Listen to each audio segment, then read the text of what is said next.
இயேசு உங்களை நேசிக்கிறார். பிரியமானவர்களை, இந்த நாளில் ஆண்டவர் நம்மளோடு பேசும்படியாய் வேதத்திலிருந்து 2 வசனங்களை கூட வாசித்து ஆண்டவர் நம்மளோடு இடைபடுகிற நாம் கற்றுக்கொள்ளக்கூடிய அறிந்து கொள்ளக்கூடிய காரியங்களை பார்ப்போம். அது சங்கீதங்களின் புஸ்தகம் 53வது அதிகாரம் 1வது வசனம் 2வது வசனம் இப்படியாக சொல்லுகிறது. தேவன் இல்லை என்று மதிகேடன் தன் இருதயத்தில் சொல்லிக் கொள்ளுகிறான். அவர்கள் தங்களை கெடுத்து அருவருப்பான அக்கிரமங்களை செய்து வருகிறார்கள். நன்மை செய்கிறவன் ஒருவனும் இல்லை. தேவன் இல்லை என்று, கடவுள் இல்லை என்று மதிகேடன் சொல்லுகிறான். கடவுள் இல்லை அப்படின்னு சொல்றாங்க பார்த்தீங்களா? அப்ப அவங்க யாருன்னு சொன்னா பாருங்க, மதிகேடன் சொல்லுகிறான். பைபிள் சொல்லுகிறது மதிகேடன், அறிவு இல்லாமையினால அவங்க சொல்றாங்க அப்படின்னு சொல்லி. அப்ப கடவுள் ஒருத்தர் இருக்கிறார். உலகத்தில் இருக்கக்கூடிய எல்லா மனிதர்களுக்கும் ஒரு ஆண்டவர் இருக்கிறார். அவர் தான் கடவுள். அவரை தான் நம்ம வழிபடுகிறோம். ஆனா மதிகேடன் சொல்லுகிறான்.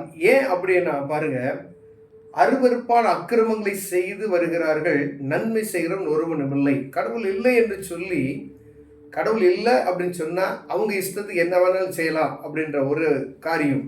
எப்படி வேணாலும் வாழலாம், எப்படி வேணாலும், ஏன்னா கேட்கறதுக்கு ஆள் இல்லை அப்படின்ற ஒரு சூழ்நிலைக்கு நேராக தள்ளப்படுகிறார்கள்.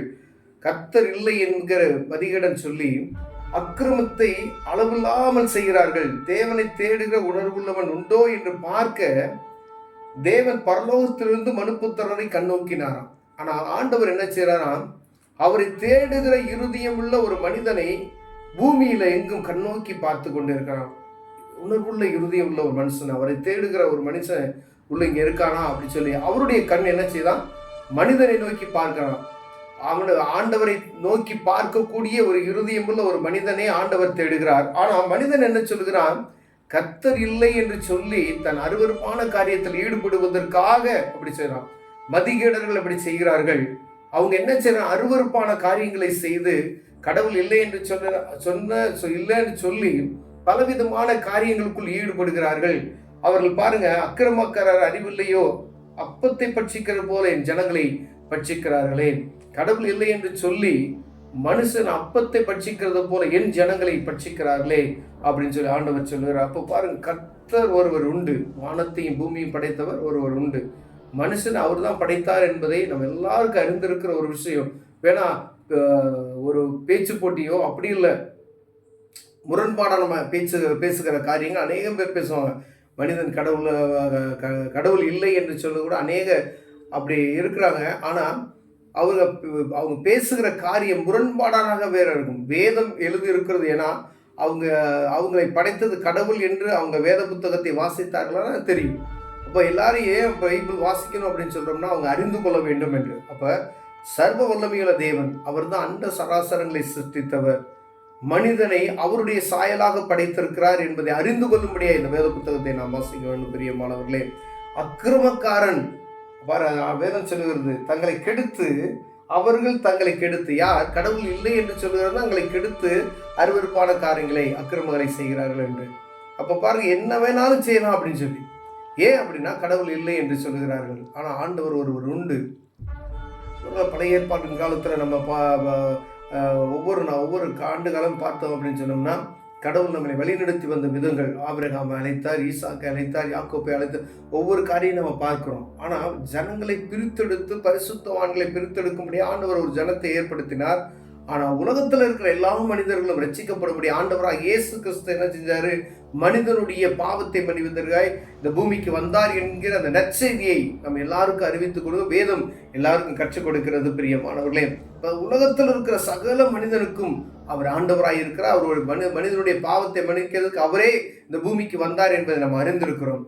அதை அறிந்து கொள்ளும்படியா அவர் வல்லவர், அவரே கர்த்தர் என்பதை அறிந்து கொள்ளும்படியாய் நம்ம எல்லாரும் ஒவ்வொரு இந்த பூமியில இருக்கக்கூடிய மனுக்குலத்திற்கு ஆண்டவர் கொடுத்திருக்கிற அந்த கிருபை, அவரை அறிகிற ஞானம் என்னைக்கு வருதோ அவருடைய வருகை வரும் என்று சொல்லி, நம்ம பூமியில இருக்கக்கூடிய சகல ஜனங்களும் இதை அறிந்து கொள்வார்கள் என்று கடையாந்தரம் வரைக்கும் இந்த ஆண்டவரை அறிந்து கொள்ளக்கூடிய ஒரு நாள் வரும். கடவுள் உண்டு என்பதை, அவர்தான் சர்வ வல்லமையுள்ள தேவன், அவர்தான் கடவுள், அவர்தான் மனுஷனுடைய பாவத்தை மன்னிக்க இந்த பூமிக்கு வந்தார் என்கிற அந்த காரியத்தை அறிந்து கொள்ளும் பொழுது அவர் வருவார். அப்ப நியாயாதிபதியாய் வருவார். பிரியமானவர்களே, ஒருவேளை கடவுள் இல்லை என்று சொல்லுகிறவர்களா இருக்கலாம். நீங்க ஒருவேளை அறிந்திருந்து அறியாமை போல இருக்கலாம். ஏதோ ஒரு எல்லா கடவுள்களை போல நானும் இவரை அறிந்திருக்கிறேன் அப்படின்னு சொல்லலாம். பார்ப்பாங்க, அவரும் ஒரு கடவுள் அப்படின்னு சொல்லுவாங்க. ஆனா வானத்தையும் பூமியும் படைத்தவர் ஒருவர் தான். ஒருவனே தேவன் அப்படின்னு நம்ம சொல்லுவோம் பார்த்தீங்களா? ஒன்றே குலம் அப்படின்னு. சகல இந்த உலகத்துக்கு முழுவதும் கடவுள் ஒருத்தர் தான். அவர் தான் அண்ட சராசரி. அவருடைய ஞானத்தை யாரும் நம்ம என்ன செய்ய முடியாது, சோதித்து பார்க்க முடியாது. ஏன்னா ஒரு பூமி இருக்குன்னா சூரியனுக்குள்ள அந்த பூமியை மூலம் எத்தனையோ லட்சம் பூமியை கொண்டு போய் உள்ள வச்சிடலாம். அப்ப உருவாக்கி இருக்கிறவர் பாருங்க, ஒவ்வொரு அந்தரத்துல அப்படியே தொங்க வைத்திருக்கிற கடவுள் எப்படிப்பட்டவர். அவருடைய ஞானத்தை நம்ம என்ன செய்ய முடியுமா, அதை சோதித்து பார்க்க முடியுமா? ஒருவேளை நம்ம ஒரு ஒரு கிரகத்தை சோதிச்சு பார்த்துட்டு இருக்காங்க இவங்க.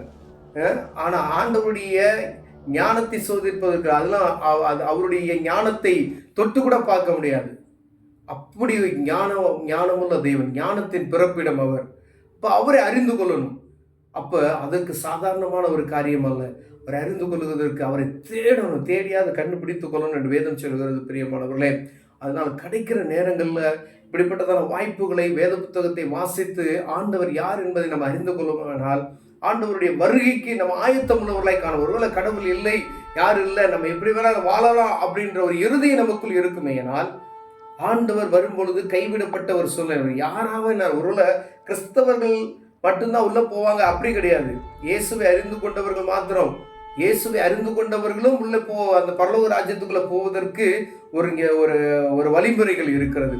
ஏன்னா அந்த பூமியில வாழ்வதற்கு ஆண்டவர் கொடுத்த கற்பனைகளை கை கொண்டு அவரே தேவன் என்று அறிந்து அவர் சொல்லக்கூடிய எல்லா கற்பனைகளை கடைபிடிக்கும் பொழுது அந்த பரலோக ராஜ்யத்துக்கு நம்ம ஏற்றவர்களாய் மாட்டணும். பாவ மன்னிப்பு நிச்சயத்தை பெற்றிருக்க வேண்டும். ஆண்டவர் ஒரு கிருபையை நமக்கு கொடுத்திருக்கிற அந்த பூமியில பாவ மன்னிப்பின் நிச்சயத்தை ஒவ்வொரு மனிதனும் பெற்றுக்கொள்ள வேண்டும் என்கிற ஒரு கிருபை. ஆண்டவரை அறிந்தால் மாத்திரம் போதாது, அவரை அறிந்து கொண்டு இந்த பூமியில செய்த பாவத்திற்காக அவருடைய சமூகத்தை நோக்கி பார்க்கும் பொழுது அவர் பாவ மன்னிப்பின் நிச்சயத்தை பிதா குமாரன் பரிசுத்த ஆவியின் திரியேக நாமத்தினால மூழ்கி ஞானஸ்தானம் எடுத்து அதற்கு பின்பதாக தான் நம்ம நல்ல வாழ்க்கை வாழும் பொழுது அதை பார்க்கிறார். ஒருவேளை அப்படிப்பட்ட மனிதர்கள் அந்த பரலோக ராஜ்யத்துக்குள் நுழைவார்கள் என்று வேதம் சொல்லுகிறது. ஒருவேளை அதுக்காண்டிதான் ஒவ்வொரு மனிதனும் ரட்சிக்கப்படும் என்பதே ஆண்டவருடைய பிரியம். ஒவ்வொரு மனிதனும் கெட்டு போய்விடக்கூடாது, எல்லாரும் அந்த நித்திய ஜீவனுக்கு வர வேண்டும் என்கிற பிரியத்தின் நிமித்தமா இந்த பூமியில இருக்கிற எல்லா ஜனங்களும் அவரை அறிந்து கொள்ளும்படியாவே அவருடைய வருகை தாமதமாய் கொண்டே இருக்கிறது. ஒருவேளை நம்ம முந்தினோர் பிந்தினோரமாய் அப்படின்னு சொல்றாங்க பார்த்தீங்களா, அவங்க எல்லாம் ரசிக்கப்படும், அவங்கெல்லாம் தெரியலையே அப்படின்னு சொல்லலாம். ஆனால் அவர்கள்லாம் அறிந்து கொள்வார்கள். அவர்கள் ஆண்டவர் இருதயத்தை மாற்ற ஒரு நொடி பொழுதுதான் எல்லாருடைய இருதயத்தை அவர் அறிந்திருக்கிறவர். அதனால ஆண்டவரை அறிந்து கொண்டவர் ஒருவேளை கைவிடப்பட்டு போய்விடாதபடிக்கு இன்னும் ஆண்டவரை அறிந்து கொள்வதற்கு அவருடைய வழிமுறைகளிலே நம்ம நடப்பதற்கு நம் இருதயத்தை அபியாசப்படுத்தி அதன் பாதையில நடப்பதற்கு நம்மை தாழ்மையுள்ளவர்களாய் கற்றுக்கொண்டு ஆண்டவரே தெய்வம் என்பதே அவரே தெய்வம் என்பதை நம்ம அறிந்து கொண்டோமையினால் அவர் நம்ம அந்த பரலோக ராஜ்யத்தை ஏற்றவளை மாற்ற வல்லமையாக இருக்கிற பிரியமானவர்களை கண்களை மூடுவோம். ஜெபம் செய்வோம். அன்பின் தகப்பனே, ஆண்டவரே இந்த நாளுக்காய் ஸ்தோத்திரம் ஐயா. ஆண்டவரே கடவுள் இல்லை என்று சொல்கிற எல்லா மனிதர்களும் அவரை அறிந்து கொள்ளும்படிய கண்கள் திறக்கப்பட முடியும் ஜெபிக்கிறோம். ஒரு கிருபையுள்ள கரத்தில் தாழ்த்துகிறோம். இயேசுவின் நாமத்தில் பிதாவே, ஆமென்.